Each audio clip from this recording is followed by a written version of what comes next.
réussi un taux de recouvrement plus que satisfaisant. Les avocats qui en avaient dû verser, en avaient dû verser.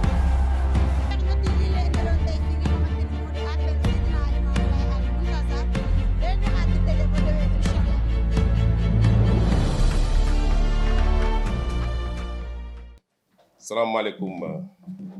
maa ngi leen di nuyu yéen ñëpp seen tur ak seen sant di leen jaajëfal bu baax ci seen teewaay tey fii man la Famara Ibrahima Cissé njiitu kuréel gi nga xam ne mooy xeex ak yelleefu clients yi ci banque yi ci mutuelle yi ci compagnie d'assurance yi ci émetteur de monnaie électronique yi ak ci opérateur de téléphonie yi. Premier poñ bu njëkk bu ñu bëggoon waxtaan ak yéen mooy gis ngeen ni fan yi am na benn opérateur bu ñuy wax Orange dafa xëy yokk ay tarifam ba mu sës tàgguwu ci kenn diisoowu ci kenn mu jàppee sénégalais yi ay bàyyi ma joxu leen cër joxu leen benn considération yokk tarif yi surtout ci tarif bi nga xam ne moo lié ci moo concerné Flybox bi mooy fàttali ni Flybox appareil la boo xam ne ñoom dañ koo jaay utilisateurs yi consommateurs yi pour que ñii nga xam ne mënuñu am connexion wifi boo xam ne day branché wu ci fibre bi parce que ñoom seen fibre am na fu mu yeggul ci banlieue bi ci quartier ci village yi ak yooyu ak fi nga xam ne nit ñi nga xam ne seen doole demewut noonu ñu mën a am Flybox ñu démocratiser ko ñu ci partager wisi Flybox bi nag 25000 la doon jàpp ñu koy yokk ko ba 35000 mais jamono ju bee wax ak yow nii presque Flybox professionnel bi 50000 francs lay jar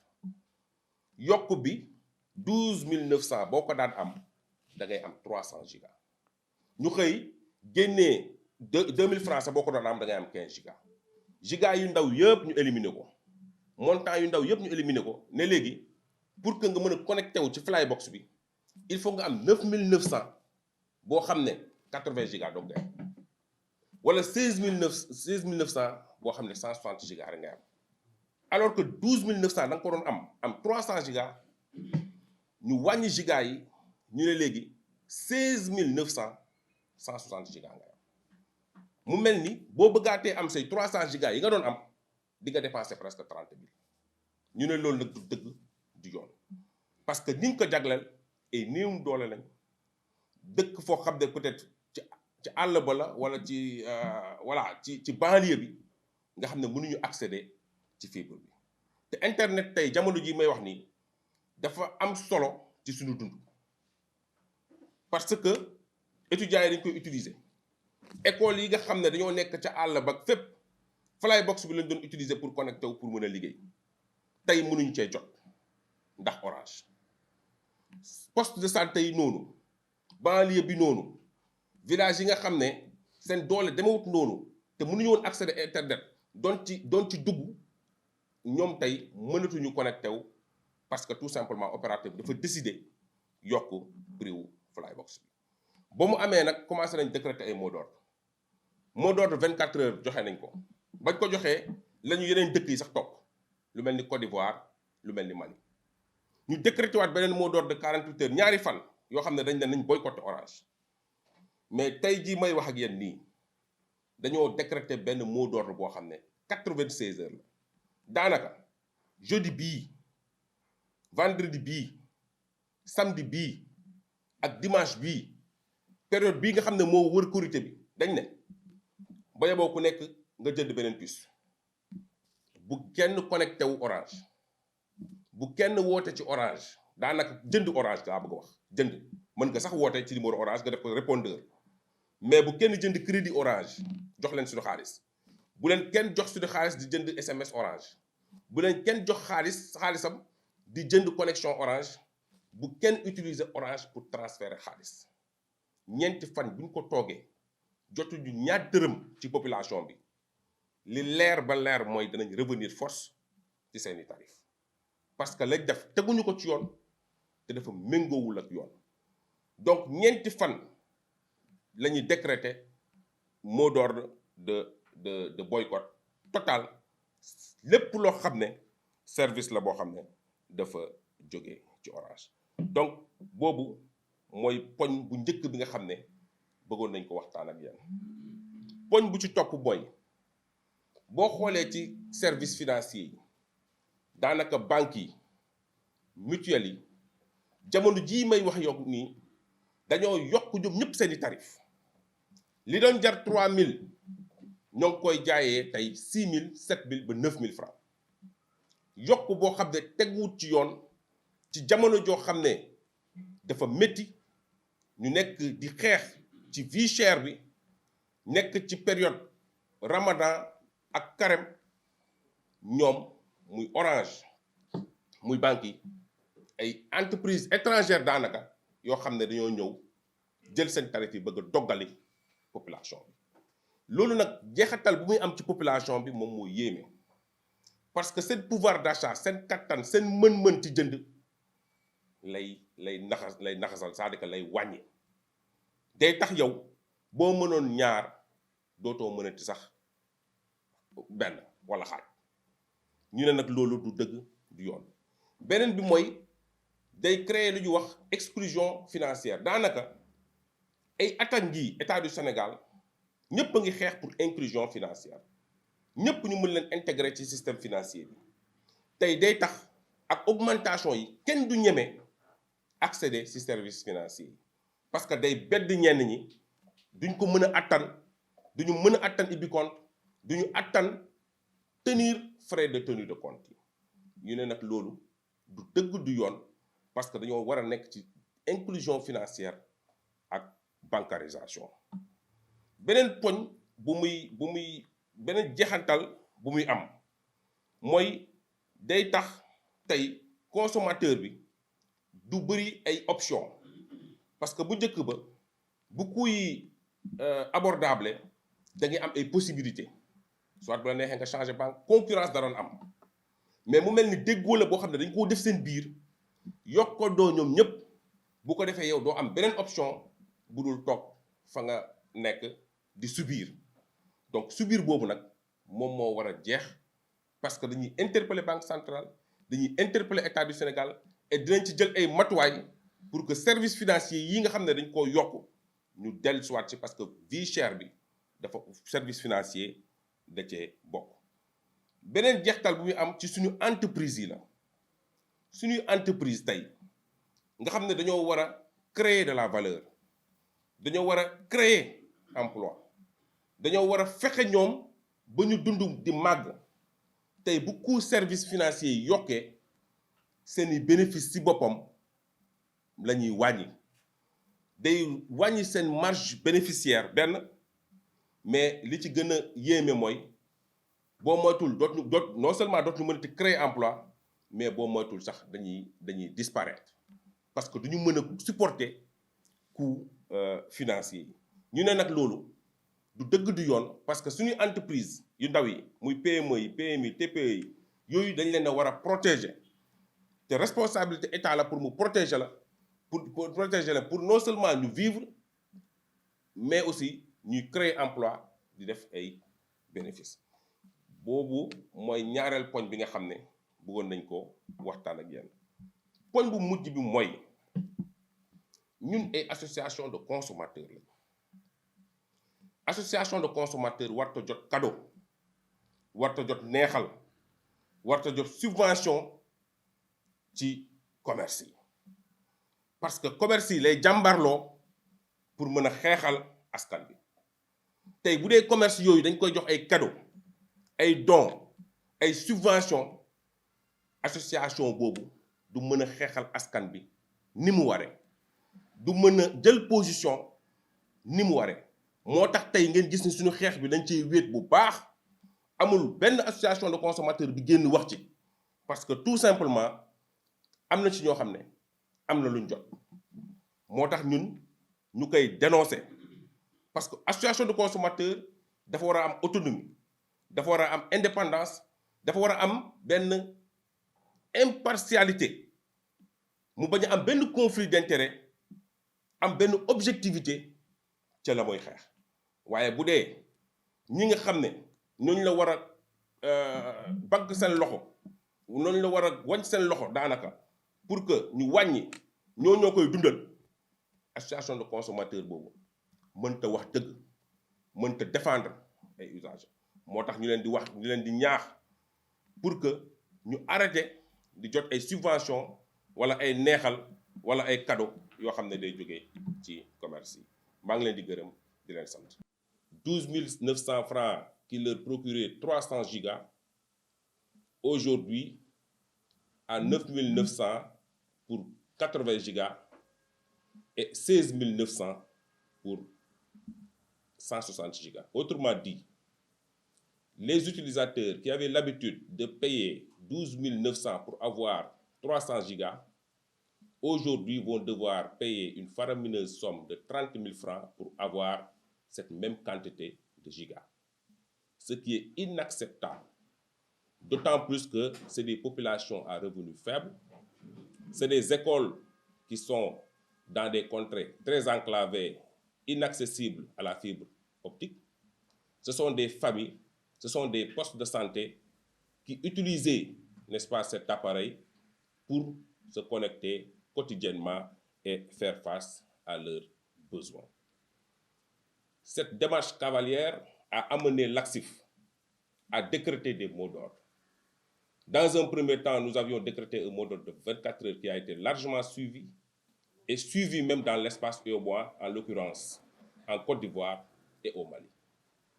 Suite à cela, nous avons décrété un deuxième mot d'ordre de 48 heures qui a été aussi largement suivi. Entre-temps, l'opérateur nous a conviés à 2 reprises à une rencontre que nous avons déclinée et lui demandant tout bonnement de revenir sur ces tarifs, condition sine qua non pour que l'ACSIF accepte de s'asseoir, de discuter sur les éventuelles fixations de tarifs et les augmentations. Parce qu'en réalité, l'opérateur a augmenté les tarifs sans pour autant qu'il y ait de fonctionnalités nouvelles, sans pour autant une amélioration de la qualité de service. Parce que la logique commerciale voudrait que si on augmente les tarifs, que cette augmentation soit suivie d'une amélioration de la qualité de service, c'est-à-dire un investissement supplémentaire, ou alors qu'il y ait un ajout de nouvelles fonctionnalités. Rien de cela n'a été, et que l'opérateur ait décidé d'augmenter les tarifs de manière unilatérale. Cela a des conséquences sur le vécu quotidien des populations. Le flybox qui coûtait 25 000 francs est aujourd'hui vendu à 50 000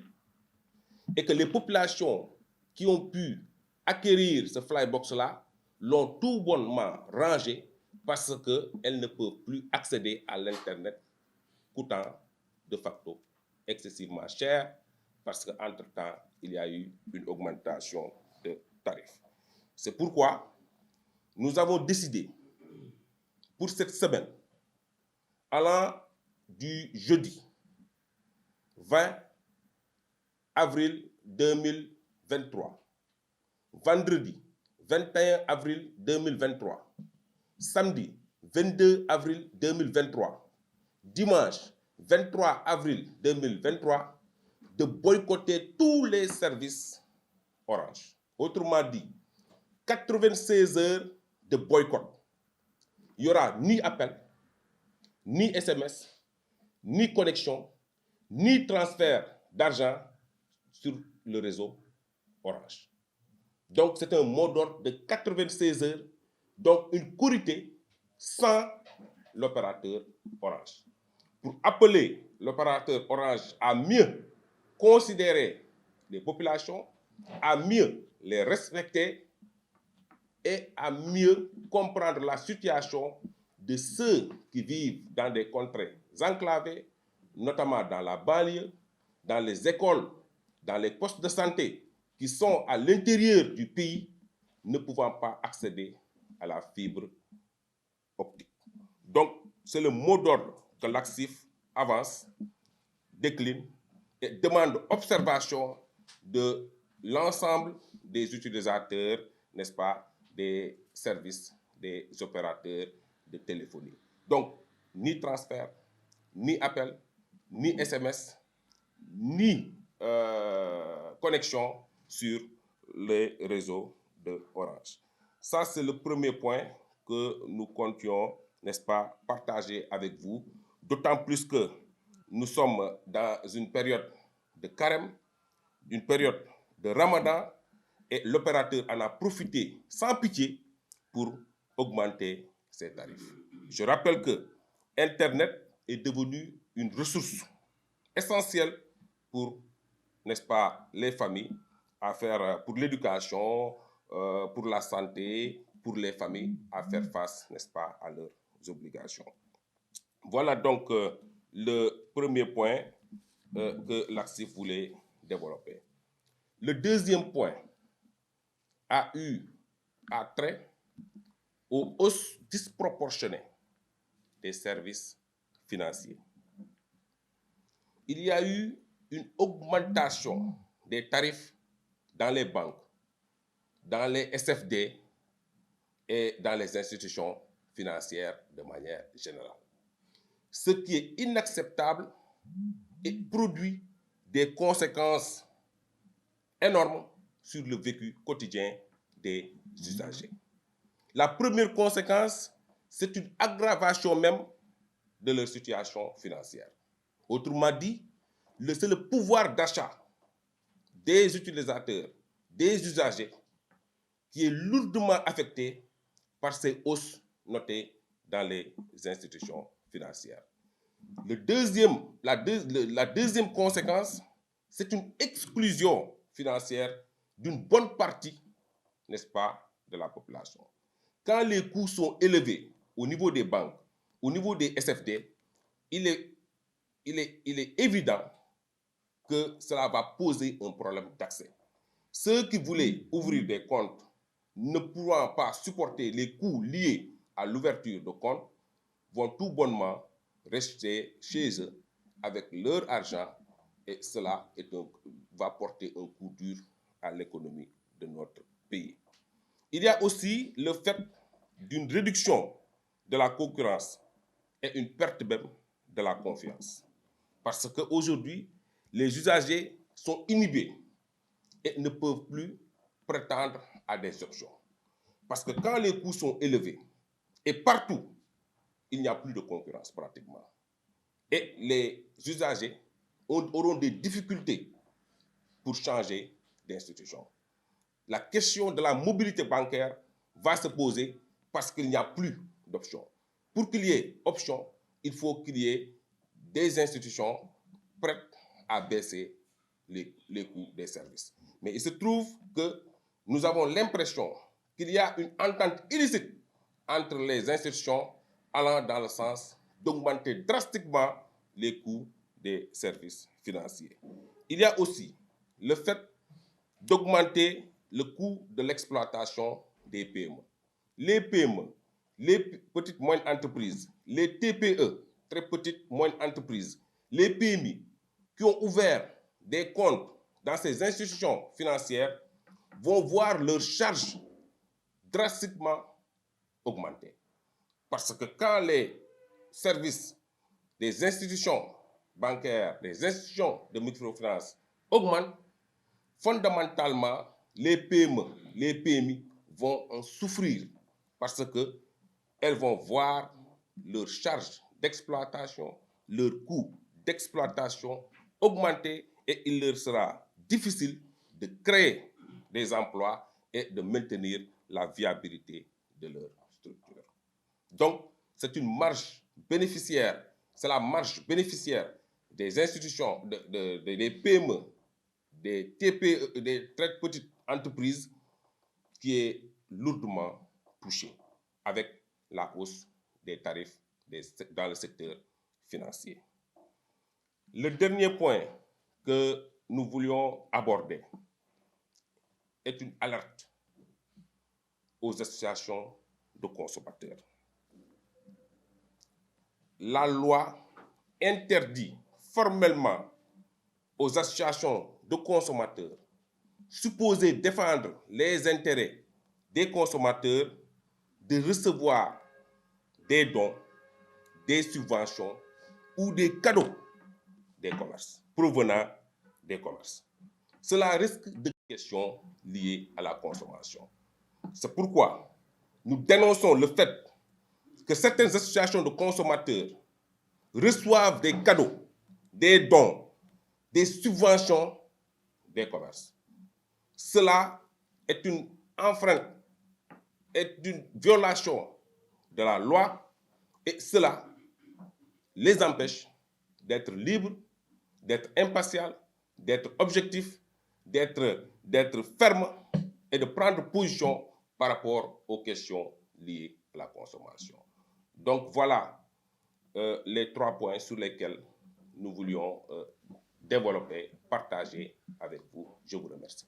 Ils ont réussi un taux de recouvrement plus que satisfaisant. Et que les avocats qui en avaient dû verser,